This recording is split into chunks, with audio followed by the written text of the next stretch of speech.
Hello Game Hunters, Neolus here with another speed build, and today we are doing Asuna from Sword Art Online. I saw this build kit on the website for Shop for Geek and I just decided to buy it. I would say I have no specific reason, but I do. Now, I'm not particularly a fan of Sword Art Online. I did watch the first 3 seasons, I believe, and I liked the first one, and then when that one was over, it went over in a different game, and when that season was over they went to a shooting game. I only watched half of that. But the first season I did like. Asuna was one of my favorite characters in that season. Also Kirito was pretty awesome back then. But I wouldn't say I'm a fan, because just how the anime works. Like, there's a lot of action and a lot of cool scenes, but there's also a lot of drama and a lot of lovey-dovey shit that I don't particularly subscribe to. But I did like the relationship Asuna had with Kirito and how that developed and all. What I didn't like most of the time is how an entire episode could be smooth and calm, and then the action would start and then the episode would just cut off, and you think there's gonna be an epic battle scene throughout the entire next episode, but no. The next episode starts, the fight starts, it lasts for like 2 minutes tops, and then it's over, and then it's just drama and, you know, story again. Anyway, I did like it, but that's not the point. The point is that I bought this one just to have something different on my channel, because usually it's all Dragon Ball, and I do enjoy other anime, so why not have an Asuna in my collection, right? So let's have a closer look at the box. So here we have the front, and then we have the side here, and it's just the same picture on the other side here. And then we have the top, where you can see here the figure, the back of the figure, a little bit of explanation about Asuna herself, a little bit of explanation about Sword Art Online. We have the typical warnings and labels and all that stuff. And then on this side we have a few pose suggestions, and you can see she has different faces, a couple of different hands, and a sword. And on the bottom, I never show this, but it's the same label on every single box, so I'm gonna show it right here. There's a warning and the +15 age symbol. This is produced again by Figure Standard Bandai, and that's pretty much it. So from the box I can tell it's a pretty cool looking figure. I wonder how it matches up to the other figures that we've done, like Dragon Ball, especially this Wargreymon up here. And I see on her armor here, she has a lot of very thin little red lines, and I don't think they will have layered the plates. I think it's just gonna be stickers, and I'm not looking forward to that, but anyway, let's see what it is. So let's get started.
And that is the Figurized Standard Sword Art Online Asuna finally finished. A lot of work on this one, I can tell you. There's a lot of very small parts, there's a lot of stickering, and in the end, it feels like all of the small parts didn't really matter in the end, because she's not as posable as you would think she'd be from all those little parts in the center especially, and then the legs as well, mostly because of the skirt, but we'll get to that. Anyway, it took me the entire afternoon. It took me 3 hours and something, I think, almost 4 hours to put this together, and it's even a lot more than the time I took on Wargreymon. He had a lot of small parts as well, but he was a lot easier to put together than this one, in my opinion. It might differ from person to person, but maybe it's because he was a lot bigger as well. I had mostly trouble with his wings. But anyway, Wargreymon is not the main focus here. Asuna is. First of all, we have a lot of leftovers, surprisingly. So first of all are the leftovers from the stand. They might be still useful on it. They might not be, I don't know. I'm not gonna fuck around with it, but I'm gonna keep it anyway. I'll look that up. And then for Asuna, it's herself, we have all of this left over, which was not used in the manual. I don't know what they are or what they do, but yeah, that's what's left over. Maybe there is more build kits for Sword Art Online, and this is just a mold that they used. I only used these two pieces here for her arms. I think it was, no, it was for the legs, the inside of the legs were these two. Other than that, these are not used, strangely. Maybe I forgot something. Let's have a look if we need A221. So I'm gonna look at the leg part. I'm gonna just do it here. No, because we used the special parts for her legs. You don't even see them, but yeah, they were the little orange thing that was shoved into the leg part, and then the leg part into her sock, or whatever you want to call that, her boot. So yeah, we didn't need any other leg parts. Anyway, so we have some extra bits as well. We have a pair of hands. Very small little hands. Focus on my hand. There you go. So we got 2 more hands. One has a little finger sticking out for on the sword, and the other one does not. It's the same hand as the one I put on her, but in reverse. This is an extra hand. And then we have the open hand here, which is just a double of the other hand I put on her, but the reverse of that, obviously. Then we have the handle here for the sword. When it's in the scabbard, you have to take this little part off, shove it over here, and then shove it in the scabbard. And when it's not in the scabbard, there's a different part, because the blade does not fit in here, obviously. If they had reversed this and just put a little thing out there, they could have just used the one scabbard, but yeah, now we have 2 scabbards. And then we have 2 extra faces. So I put the angry mouth open face on her. Then we have the puffy face here. I don't know what expression that is. Focus on it. There we go. And then we have the normal face here. Yeah. So I'm gonna put those aside. And then we have some stickering left as well that were not used. These lines, and these lines. Other than that, they were all used. And then we have these, which are the Watermark stickers.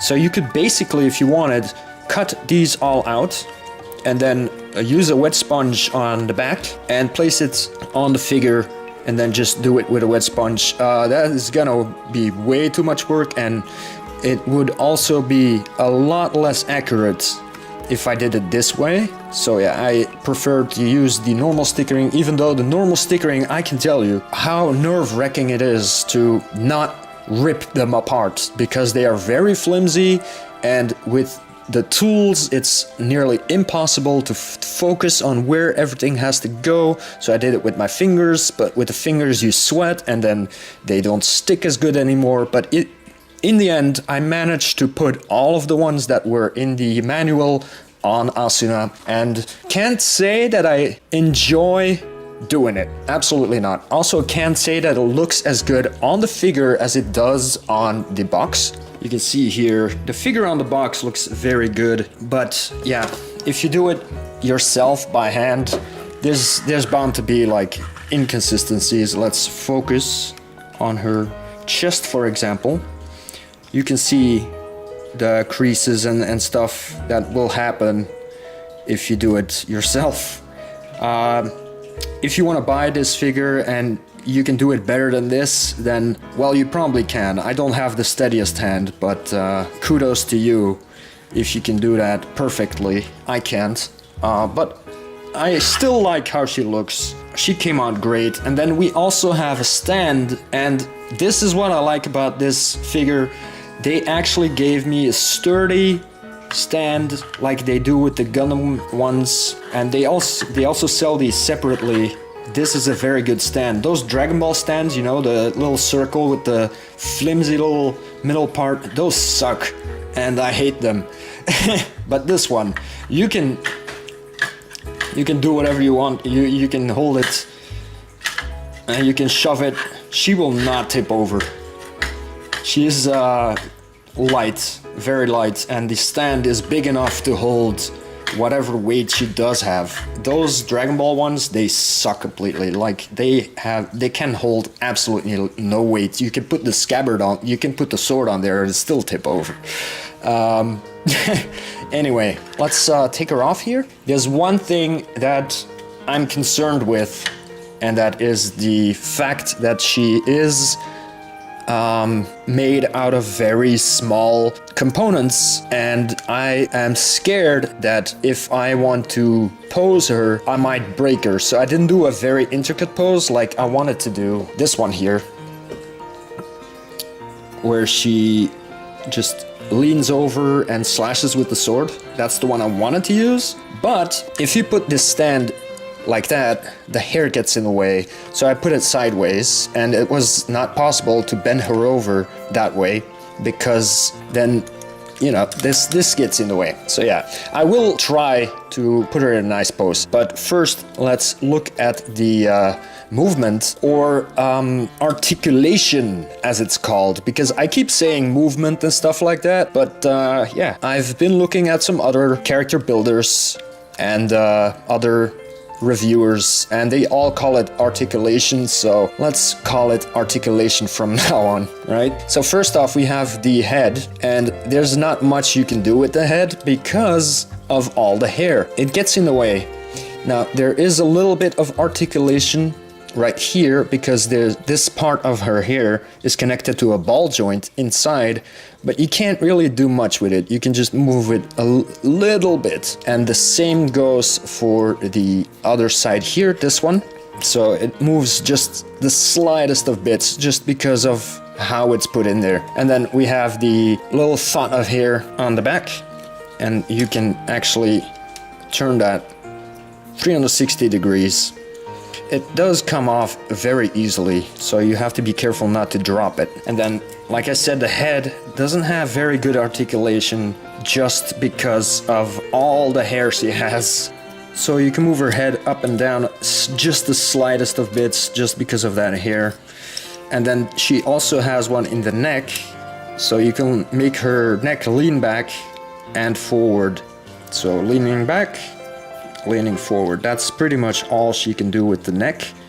And like I said, the head has a slight tilt, and that's pretty much it.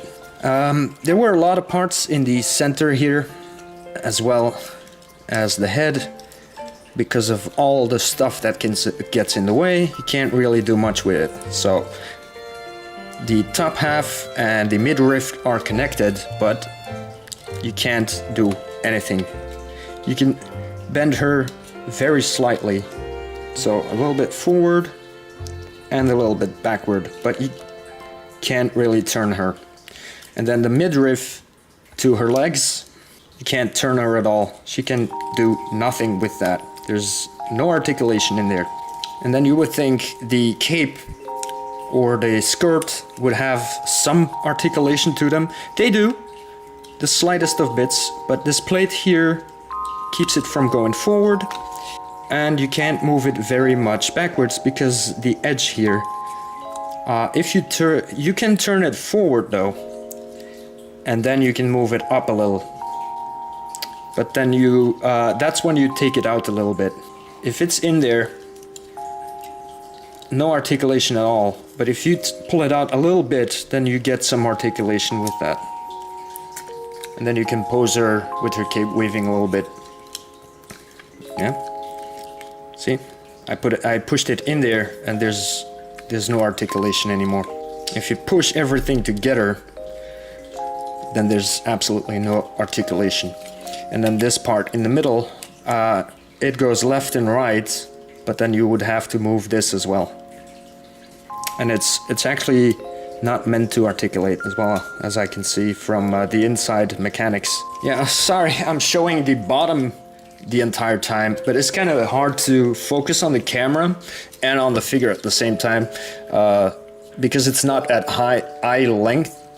I'm sitting on a chair right now because sitting on my knees really hurts. This is a very low table.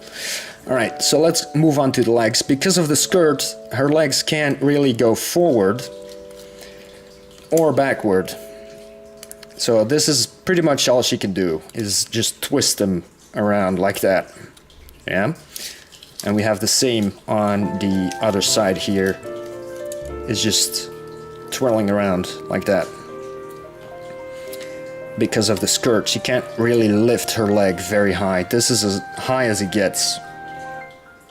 And then we have a bend in the knee, only one, and she can go as far as this.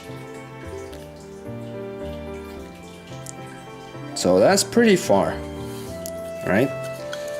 And you can do the same with the other leg here. It goes all the way up there. All right, whoop, and there goes the leg. Whoopsie. Yeah, they come off really easily. But you can just click that in there, and that's fine. Then we have the foot. There's two joints. One is actually connecting this shin guard to a little ridge of her boot. And that turns all the way around. And then we have the foot itself. It does not turn, but you can go up and down with the foot. So it turns at the ankle actually, and then the not at the ankle, at this part here, this ridge around her boot, and then the foot itself goes up and down. Up, down. It does not turn from there. It only turns from here. But that's fine. You can turn her foot, so it's good. And of course it works the same way with the other foot. You can turn it all the way around, or you know, you could just pull it off. Alright, so turns all the way around, 360 degrees, goes up and goes down. There's also a swivel, as you can see here. You can go left and you can go right with both feet. Now I need to find a better way to show this stuff. I usually don't do this. I started doing this with Wargreymon because I want to be a little bit more professional about it, because I'm a filthy casual, but yeah, I do my best. Anyway, so that's the articulation on the legs, and then we have the arm. Now, the arm can rotate 360 degrees, however, because she has these little red things here sticking up, it gets very hard to do because the hair gets in the way, but you can, if you want, essentially go 360 degrees. There you go. There's also, you can lower her arm and you can go up. You can go all the way up to here at the shoulder. Oh, be careful with this red part because it comes off pretty easily if you want to pose the arms. It just clicks in there. There we go. Then we have a twist right here, and it only goes up and down. Like this part here is connected to her upper arm, but you can't turn it. It's not turnable, but you can go up and down Let's put that back in there. All right, so let's show it with the other arm as well. This, I have to be careful not to break her. So, like I said, you can't turn it. Oh, you can't turn it that way. Okay, it didn't work with the other one though. So you can go all the way around that way. 360 degrees, and then you can go up and down as well. And you can obviously turn the hands 360 degrees as well. It doesn't work with this side. See, every time I try, this thing comes off. And I'm shaking. Give me a second. Alright. Very small and flimsy thing. She's not very sturdy, so if you want to pose her, be careful about how you do it, because all the parts come off pretty easily. I haven't broken anything, but I am scared to. You can feel that she's made out of very small, thin parts, so it does feel very breakable. Just be careful what you do with her. And yeah, other than that, it looks very okay. It looks very beautiful. Aside from the stickering, it does, you know, sort of look different than what I expected. But it still looks very good for what it is with the stickering. Now, like there was this metal plate was completely made out of gray, but then you put all the stickers on it and now it's white. I think it's meant to look different. If you can see, this is more gray than the rest of her outfit. It's more white, sorry. It's more white and this is more gray. So that's supposed to be like that. But why did they specifically have to use stickers for that? You could have just done that in one color and then did like everything else, just do the edges and stickering. Maybe they had a reason for it. Like they did it with the shin guards here as well. I had to put 3 different stickers on there. That was so annoying. And they come off pretty easily as well. Like if I put her in a very moisty area, then they will definitely come off. So I'm not gonna put her next to the turtle tank like all my other figures are. Anyway, yeah, that is pretty much Asuna. Was it worth the price? Definitely. She's a step up from the Dragon Ball ones. I would say she's about in between the Dragon Ball figures and the Wargreymon, so she's not as intricate as Wargreymon, but it borders on there because she has a lot of small intricate parts. The Dragon Ball ones are a lot easier to make than this one, but they look almost just as good as this one. The Wargreymon is just a step up from this, and then you have the Gundams, the Gundam ones, I think. That's my personal opinion. If that's not your opinion, then you can let me know in the comments. But yep, that is definitely my opinion. It was definitely worth it. She looks great and she will look great in my collection as well. Before I rattle on, I'm just gonna say I hope you enjoyed this video. And if you did, let me know in the comments what you think about this video. And subscribe if you haven't already. And if you did subscribe already, make sure to hit the notification bell so you know what video when the next video will be uploaded. And that's it. I hope you enjoyed it, and I'll see you guys in the next video. Until then, bye.